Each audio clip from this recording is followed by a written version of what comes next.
guys, this is Sammy. Welcome back to my channel where I go over everything about Taekwondo. My dogs are apparently wanting to steal the show today.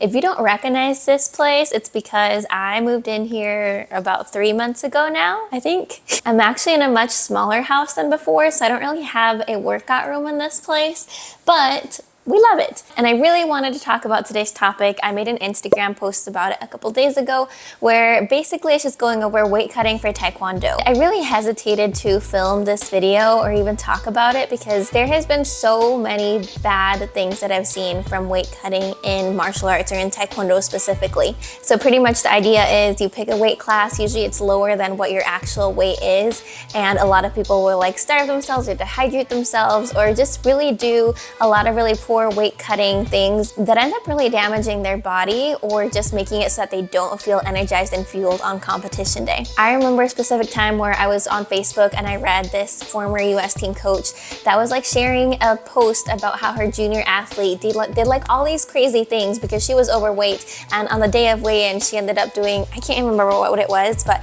honestly it was just such a poor way of actually getting to weight, and she was just saying how proud she was of it.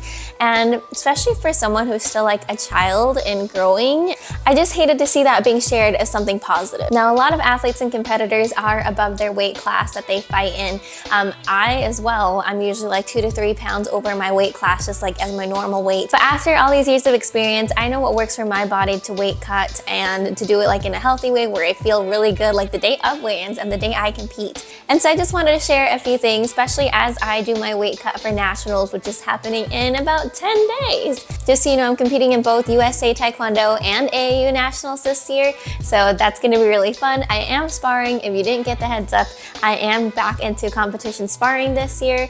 I'm a mom now, so it's been a really fun transition, but I'll save that all for another video. For now, let's start with a few tips of what I do to weight cut and stay healthy. So the first thing that I do is I eat at home and I stop eating out like at restaurants. This is because usually if you're eating at home, you're cooking things yourself, so you know exactly what's going into the food that you're eating. Sometimes when you eat out, you can get a lot of like extra fillers, so like extra sodium, things like processed ingredients or hidden fats or sugars that you might not really be counting on. In general, I also know when like I eat out at restaurants, I tend to feel like extra bloated, and especially like if you're planning on losing a little bit of water weight, then you want to make sure that you don't have a whole ton of extra sodium in your system that's going to help retain all that water. Now, with all of my tips, you're going to notice they're not really big things, and this is because first of all, I'm not a nutritionist, so I don't like giving nutrition advice. I do feel like if you really want to move down a whole entire weight class and do it the healthy way, you have to start way in advance before an actual competition weigh-in.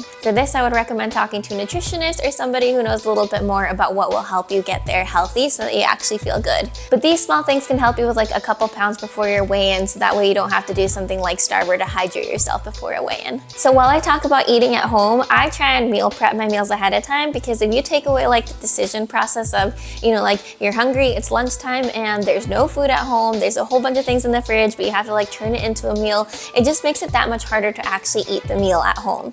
So I usually try and start my meal preps on Sunday and then sometime in the middle of the week when I have a little bit of extra time. This honestly helps now since I have a baby because, oh my gosh, time is not on my side anymore. And they really don't have to be anything like complex. So for example, usually I'll choose a meat. So this week we did turkey with zucchini and rice. If you Google it, there are like a million different like healthy meal prep recipes that I'm sure you can find. Just make sure it's something that you're like at least a little bit looking forward to eating, because you don't want to hate all of your meals, because then you're probably just gonna throw it away and go eat something else. I do try and make it so that at least like 90 or 95% of the meals I eat are at home. I will make an exception because I don't want to skip a meal. So if I like have a really busy day and I notice like I haven't eaten for a while, I would rather go out and find just like make a healthier option if I do have to eat out, rather than just skipping a meal, because I know that's going to help me feel better overall. And there are healthy choices, there are healthier choices that you can make out at restaurants. Number 2, I focus on the right carbs. So not cutting carbs out, not no carbs, but just focusing on the right carbohydrates. I really try and make sure that I avoid any processed carbs or just extra things that I don't need that aren't really nutritious, there we go, for me. So reducing refined carbs, so like bread or pasta or, you know, like sugary snacks or treats, that can really help you lower your calories if you're just focusing on making sure that you're having the right kind of carbs. And like I said, I don't do no carbs because I'm still exercising. You're still an athlete, so you have to have energy to actually go out and like do training. But I focus a lot on like veggies, or yes, I still do eat pasta, just not an excess amount, and all of my fruits and all of my whole grains, because these help with energy and recovery. The third thing that I do is I drink more water. This helps flush excess sodium out of my system. It also keeps me hydrated and feeling energized for workouts. Honestly, it also helps keep me full, because sometimes, I don't know about you, but like I'll eat a lot of the times just snacks because I'm bored, it's in front of me. So I just try and carry around an extra water bottle. That way, instead of, you know, like reaching for a snack when I'm not actually hungry and I don't actually need it, I can just have something to sip on because I'm bored and not actually needing food. The fourth thing that I do is I weigh myself in the mornings, and I try and do this so that way, number one, it's at a constant time, so that way I always know like I'm weighing myself. After I wake up, I go to the bathroom and I step on the scale, so it's something that I can kind of plan on. Your body actually fluctuates a lot during the day, so like if I weigh myself in the middle of the day, I'll usually be heavier. And I also know that like when I go weigh in, I'm gonna wake up the day of weigh-ins and I wanna know where I'm at, because that way I can plan on like, okay, am I gonna have like a huge meal because I'm way under, or should I like really be very intentional about what I'm eating that day to make sure like if I'm cutting it pretty close. The one thing that you kind of have to watch out for is just making sure that you don't get obsessive about your weight. So if you need to only do it like once a week or every other day, you just don't want to get in the habit of just becoming super obsessed about that number, because then you're going to stress, and stress doesn't help in weight cutting. And you just want to keep a healthy relationship with your weight throughout this whole process. So like I said, I'm focusing on my weigh-ins, which is here coming up in about 10 days. I started my weight cut a few days ago, and I'm using all of these tips that I've mentioned, and already I have lost half a pound, which, like I said, that's my body. Everybody's body is different. I have done this for so long. I started when I was 19 and just kind of learning all about my weight and like how what I eat affects it. So you have to pay attention to what works for your body and how you feel. One big thing I want to point out is maybe being in the lowest weight class you can get to isn't the best thing.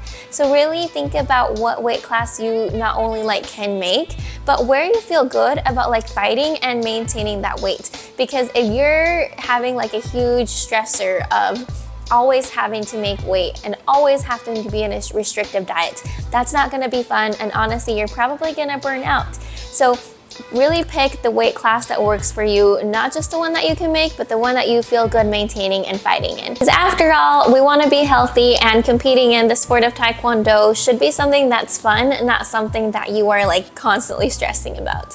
I hope these tips were helpful. If you have any other tips, I would love to hear your thoughts down in the comments below, and you will see a new video from me next Tuesday. I will see you guys all in the next video. Have an awesome week training, guys.